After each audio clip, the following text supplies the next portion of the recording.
Edgar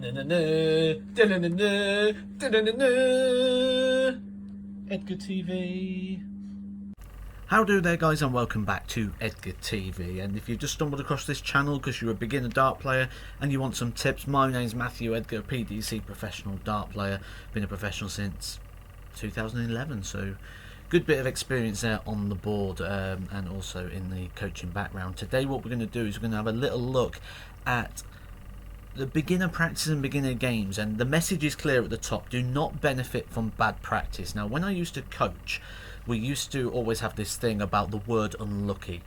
Now, if a player's through on goal and it's 1-on-1, they shoot the ball wide and everyone goes, oh, unlucky, that's not unlucky. That's bad technique, poor practice. There's a coachable factor there if you miss that one-on-one chance.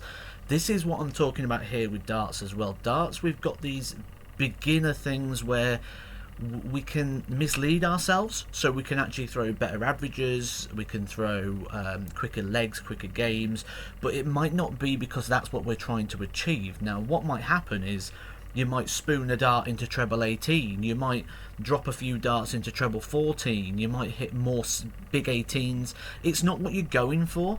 So we shouldn't benefit from that bad practice, because not only is it misleading, but it's also not going to give you the practice at the things we need, which is the level of success and the level of accuracy. And we need to practice the accuracy, not trying to build an average or get a better score.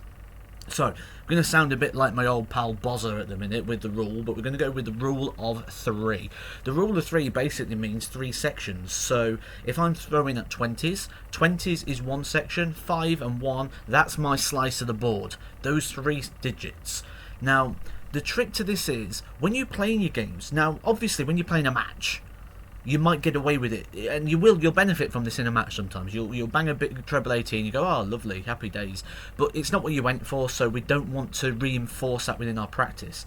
Within our practice game, what we want to do is we want to go, if I hit a big 18, that don't count in my practice, because I want to keep practicing the things I should be practicing, which is that section, the 5, the 20s and the 1. If I hit a treble 18, I'm misleading myself, because I took 54 points off my 501, which is time I could be spent actually practicing and throwing in that isolated area. So that isolated area of the board now is all that counts. If you go outside that, does not count. That's my first tip. Stick to that rule there when you're doing that. Even when you're going round the board, go down to 19s, you get 19, 7 and 3. Okay, so don't spoon it in the 16s and go, oh, happy days. Don't benefit from that bad practice. There is a game as well that you can do that will give you a little bit of something here that you can work with.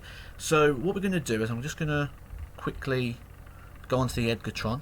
First of all, probably should have put that on earlier, shouldn't I? There's your section, 5s, 20s and 1s. So the game. Here's the game we're going to play, and this is something you can play at home. Now what you're going to do, section number 1 is you need to hit a 25 or a bull. By doing this, you'll then become an active scorer.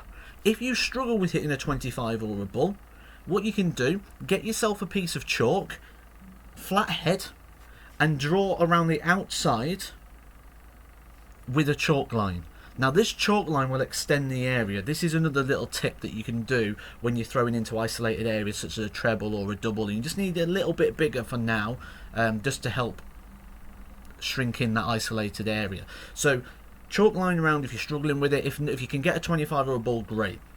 As soon as you've done that, you then have 3 lives. You become an active scorer. 3 lives. Only that isolated area we spoke about counts. 20s, 5s and 1s. Add your score up. So you go 20, 20, big 18, I've scored 40. 20, 1, 1, 22. 12, 13, big 20, I've scored 20. So only darts that count in that isolated area count. Here's the trick though. 3 lives. If you miss 3 darts in a row at that isolated area, you hit 12, you hit 18, you hit 7. You've lost your lives. You go back onto the bull. You have to hit a bull or a 25 to go back to the scoring section. So a 25 or a bull buys you 3 lives. A 20, a 5 or a 1 buys you another 3 lives. So you keep regenerating them lives all the time. you get 4 gates worth of visits to score as many points as you can.